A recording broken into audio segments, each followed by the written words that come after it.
ओम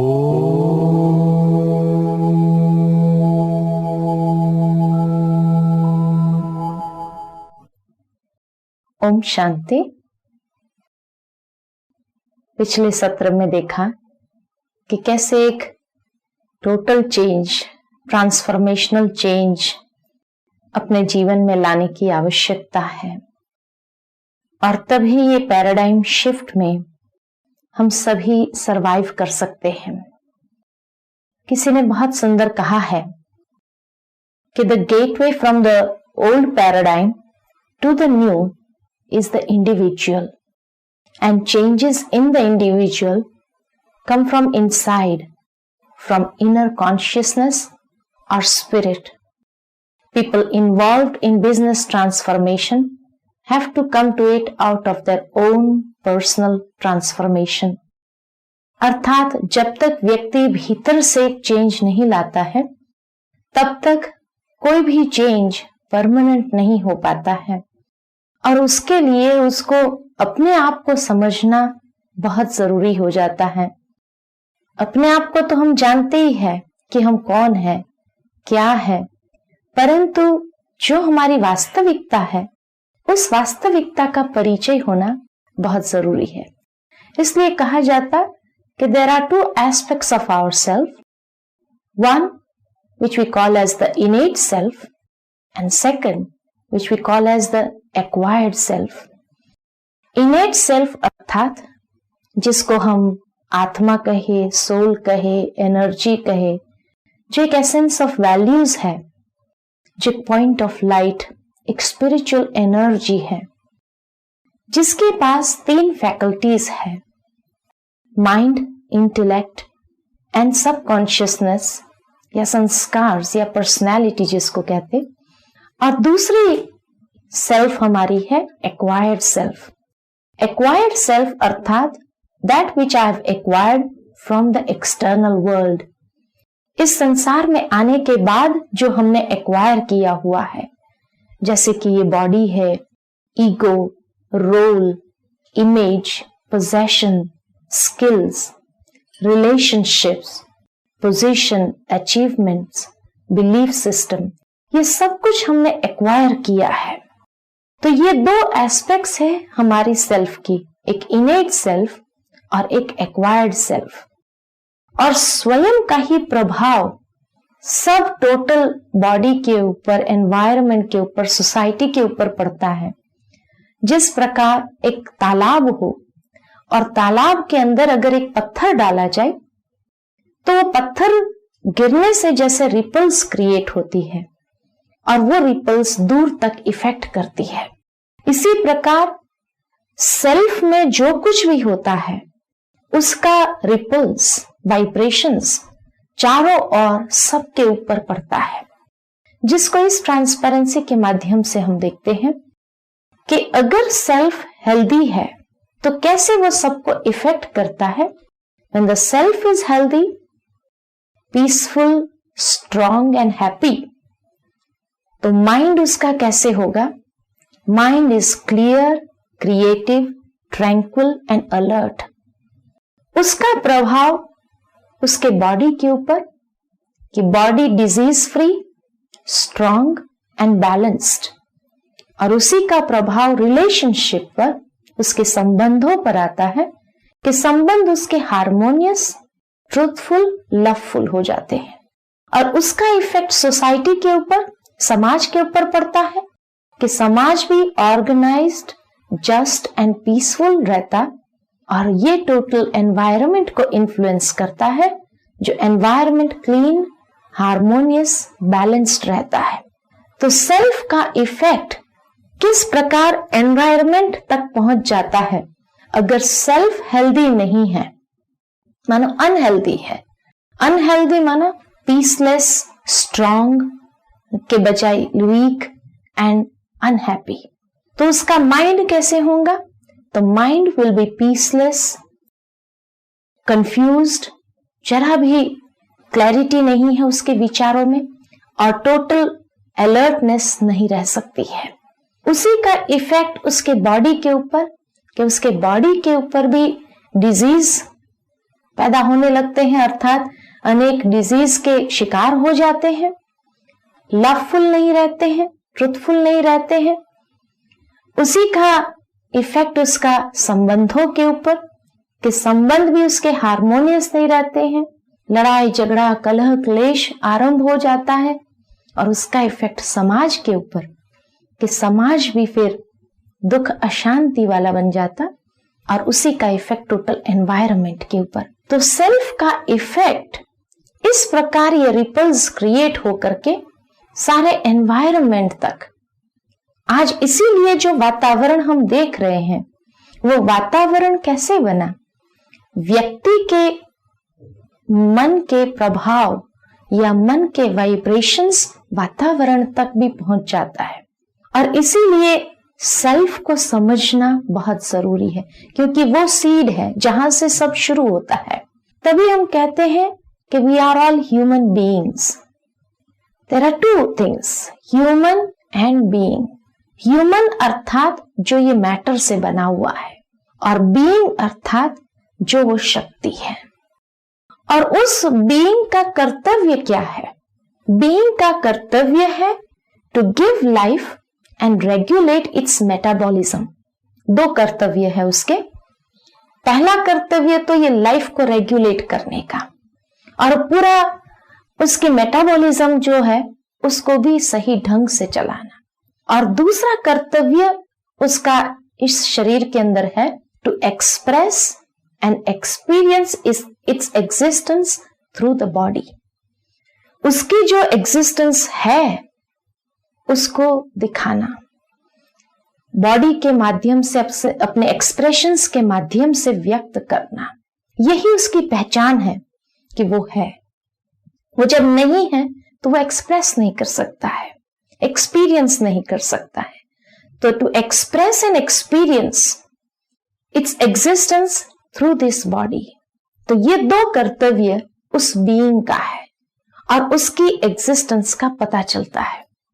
अब ये सेल्फ जो है उसमें जो तीन फैकल्टीज बताई, mind, intellect and impressions, personality, ये सब कॉन्शियसनेस या जिसको संस्कार कहते हैं, इसके विषय में अगर समझे कि इसकी मैकेनिज्म क्या है। Mind is the creator of our thoughts.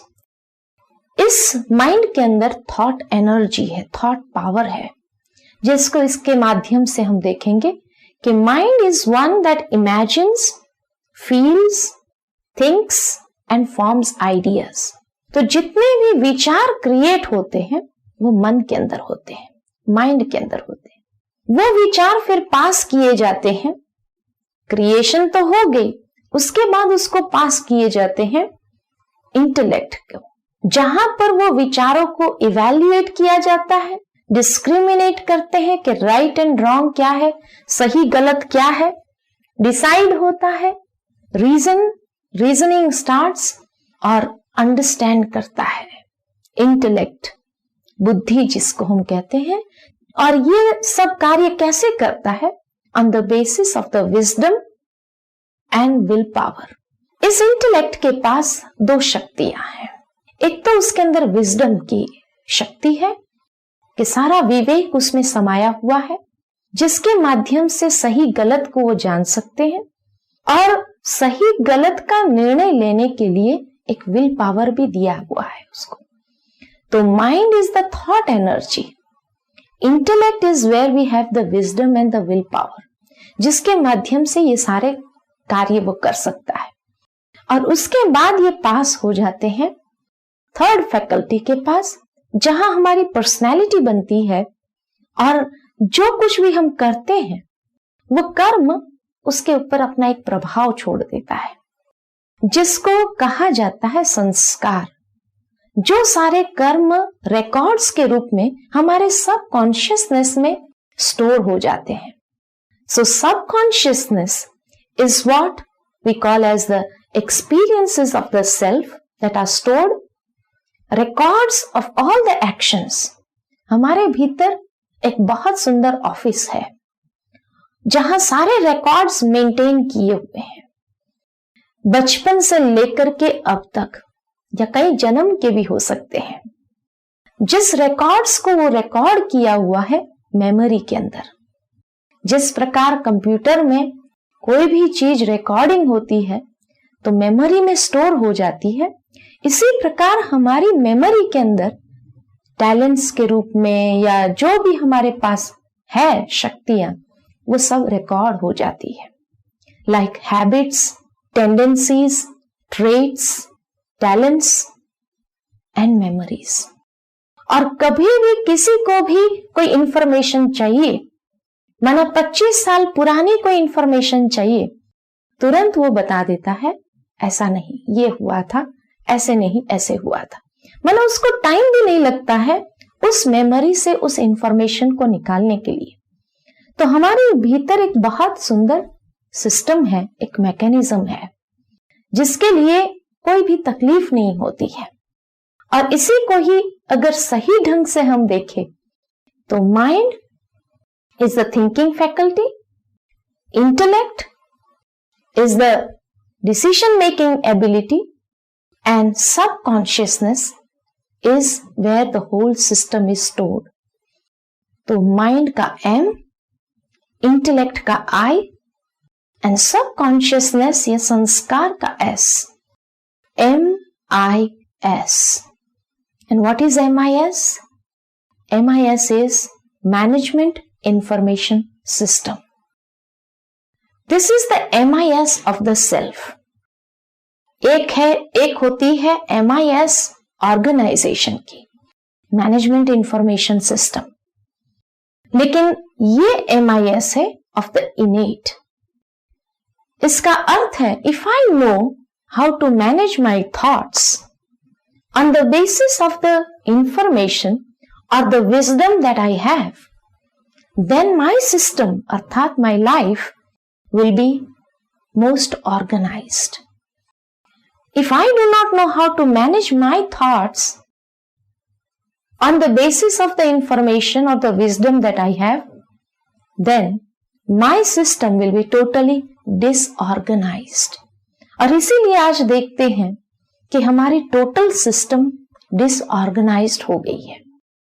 वो MIS को अच्छी तरह से समझने के लिए सबसे पहले अगर हम लेते हैं माइंड को, क्योंकि माइंड ये सबसे पावरफुल एंटिटी है, और माइंड को समझना अर्थात क्या, तो mind means the thinking ability. सारे विचार तो यहां उत्पन्न होते हैं। जो साइंटिफिक एनालिसिस ह्यूमन माइंड पर किया गया है कि human mind is the most powerful of all and the most fastest of all. इतनी तेज गति से माइंड चलता है कि जितनी तेज गति और किसी की नहीं हो सकती है। लाइट एंड साउंड की भी इतनी तेज गति नहीं हो सकती है। एवरेज लेवल पर भी मनुष्य का मन 25 से 30 विचार जनरेट करता है। सोचने की बात है कि अगर यहां हम बैठे हैं, एक शब्द सुनते हैं, हमारा मन वहां पहुंच जाता है, मून के ऊपर पहुंच सकता है, अंतरिक्ष में चला जा सकता है, कोई भी प्लैनेट्स पर जा सकता है। तो मन के लिए कोई बंधन नहीं है, न समय का बंधन है, न स्थान का बंधन है। कोई घटना को कितने भी साल हो गए हो, उसको अगर याद करना हो तो मनुष्य के लिए कोई मुश्किलात नहीं है, वो याद कर सकता है। उस समय क्या डायलॉग चला था वो भी वो बता सकते हैं। इतनी पावरफुल उसकी माइंड कहो या मेमोरी है कि जिसमें से वो अपने विचार शक्ति के माध्यम से निकाल सकता है। यह है मनुष्य का मन। जब ये विचारों की गति बढ़ जाती है, 30 से लेकर के 50 विचार के बीच में चलने लगते हैं, तब इसको कहा जाता है कि स्ट्रेस हो गया, टेंशन हो गया, क्योंकि विचारों का प्रेशर माइंड के ऊपर बढ़ गया। और जब ये विचारों की गति कम हो जाती है, 15 से 25 विचार पर मिनट चलते हैं, तो कहेंगे रिलैक्स स्टेज है, बहुत काम स्टेट ऑफ माइंड है, एक कूल माइंड है। तो ये है मनुष्य का मन। और सारे दिन के विचार अगर देखें तो एक दिन के अंदर 24 घंटे के अंदर मनुष्य के करीबन 40,000 से 50,000 विचार एवरेज लेवल पर चलते हैं। अगर विचारों की गति बढ़ जाती है तो उससे और अधिक विचार चलते हैं। ये सारे विचारों को अगर इकट्ठा किया जाए, उसको क्लासिफाई करें, तो हर मनुष्य के मन के अंदर 4 प्रकार के विचार उत्पन्न होते हैं। सबसे पहले प्रकार के विचार है जिसको कहा जाता है पॉजिटिव थॉट्स। पॉजिटिव थॉट्स अर्थात वैल्यू बेस्ड थॉट्स, कि जिन विचारों में कोई भी प्रकार की बुराई नहीं होती, जिन विचारों में कोई भी प्रकार का स्वार्थ नहीं होता, उसको कहेंगे पॉजिटिव थॉट्स। दूसरे प्रकार के विचार है नेसेसरी थॉट्स, आवश्यक विचार। और ये आवश्यक विचार कर्म से संबंधित होते हैं। आज यहां जाना है, इसको मिलना है, ये काम करना है, ये काम कराना है, तो कर्म से संबंधित विचार ये है नेसेसरी थॉट्स। तीसरे प्रकार के विचार है जो नेगेटिव थॉट्स कहे जाते हैं।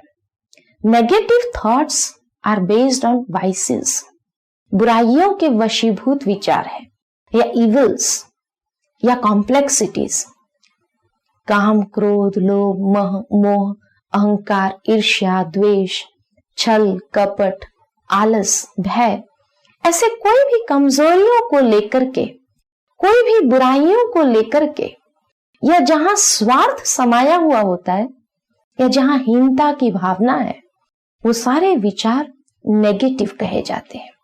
और चौथे प्रकार के विचार है जिसको कहा जाता वेस्ट थॉट्स, फालतू विचार। फालतू विचार अर्थात कि जब मनुष्य के मन के पास कुछ भी सोचने लिए नहीं होता तो बीती हुई बातों में चला जाता है, बीती हुई घटनाओं को याद करने लगता है कि ऐसे नहीं, ऐसे होता था, ये नहीं, ये कहा होता, इसने ऐसा कहा होता, उसने ऐसा समझाया होता। इस प्रकार से बीती हुई बातों को बार बार चबाता रहना या उसको उगाड़ते रहना, जैसे गैया घास उगाड़ती रहती है, इसी प्रकार बीती हुई घटनाओं को बार बार अपने स्मृति के अंदर उगाड़ते रहना। और ये 4 प्रकार के विचार सारे दिन में आ जाते हैं। वर्तमान समय के हिसाब से अगर देखा जाए कि जिस युग में हम जी रहे हैं, ये युग है ही एक तनाव का युग, एक आवेश का युग, और जहां हर पल मनुष्य के लिए एक भय बना रहता है, ऐसे भय का युग है। ऐसे युग में जहां जी रहे हैं तो अक्सर करके हमारे विचार कौन सी कैटेगरी के होंगे? देखा जाता पॉजिटिव विचार बहुत कम होते हैं, ना के बराबर चलते हैं। मनुष्य आज जब भगवान को भी याद करता है तो वहां भी बिजनेस होता है कि हे प्रभु, मेरा इतना काम हो जाए तो 2 नारियल चढ़ा देंगे, और अगर उसने काम कर दिया तब तो नारियल मिल गए, और नहीं किया तो नारियल नहीं मिलेंगे। देखिए हमारी मनोवृत्ति को कि जहां ईश्वर के साथ, देने वाले के साथ हमारी पॉजिटिविटी नहीं है, वहां भी एक सौदाबाजी है, तो इंसान के साथ तो क्या होगा?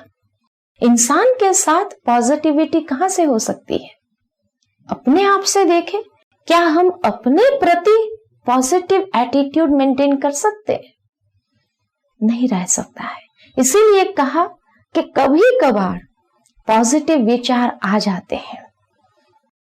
दूसरे प्रकार के विचार जो है आवश्यक विचार, वो भी नेगेटिविटीज के साथ रंगे हुए हैं या कलर्ड है, जुड़े हुए हैं।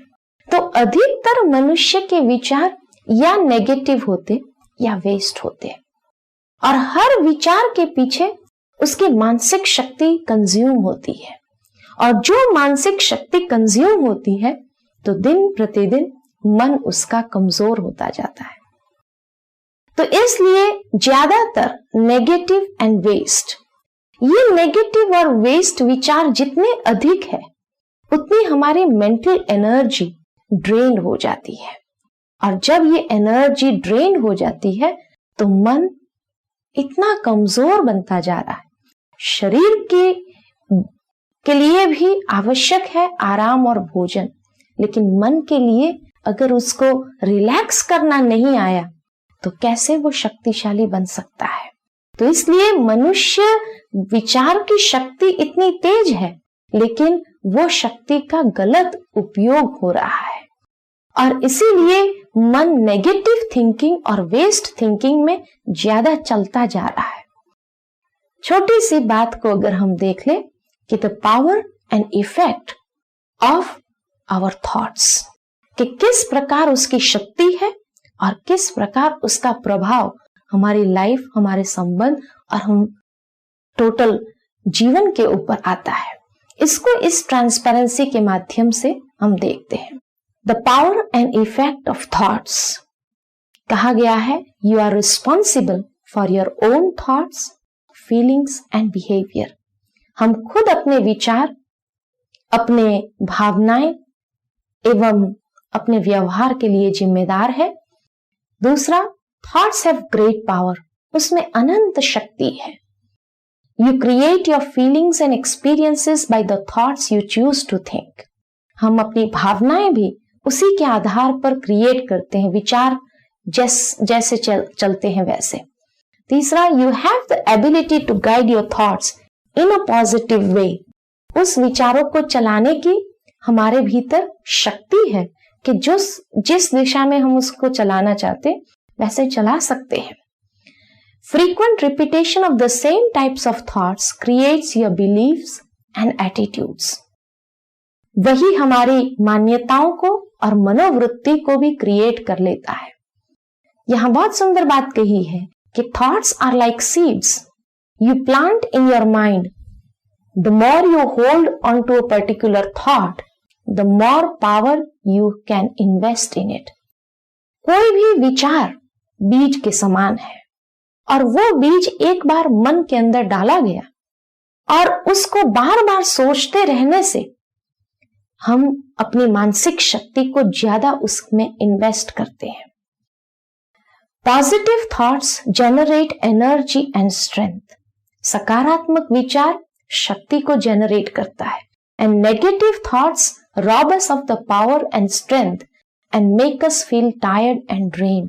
वो हमें एकदम शक्तिहीन बना देता है। What you believe comes true for you। आप जो भी मानते हैं वो आपके लिए सच हो जाता है। You can't control other people, situations or circumstances।